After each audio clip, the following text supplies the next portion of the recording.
જો તમે પરીક્ષાની તૈયારી કરી રહ્યા છો તો નોટબુકમાં 3 મુદ્દા કે 3 પોઈન્ટ છે એ ખાસ ટાંકી લેજો.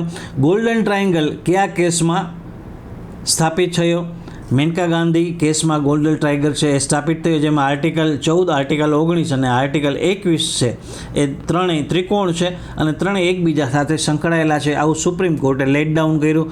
ત્યારબાદ procedure establish by law versus due process of law. આ કેસથી ભારતે યોગ્ય પ્રક્રિયા જસ્ટ ફેર એન્ડ રિઝનેબલનો સિદ્ધાંત છે એ અપનાવ્યો મિત્રો. બીજું એના પછીનો જે ત્રીજો મુદ્દો છે ઓડી અલ્ટેરમ પાર્ટેમ, એટલે કે બીજી બાજુને પણ સાંભળવું.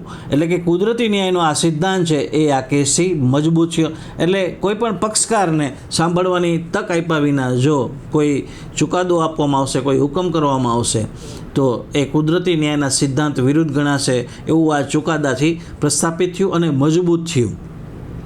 મિત્રો, સામાન્ય નાગરિક તરીકે આપણને આ કેસ શીખવે છે કે દેશની સરકાર ભલે ગમે તેટલી પાવરફુલ હોય, બહુમતીવાળી સરકાર હોય, પણ દેશના બંધારણ અને એક સામાન્ય નાગરિકના હકથી ઉપર ક્યારેય હોઈ શકતી નથી. મેનકા ગાંધીજીએ પોતાના પાસપોર્ટ માટે જે સંઘર્ષ કર્યો એનાથી આ એક ઐતિહાસિક ચુકાદાનો જન્મ થયો, જેને કારણે આર્ટિકલ 21 છે જે રાઇટ ટુ લાઈફ છે એનું વિસ્તરણ કરવામાં આવ્યું. મિત્રો,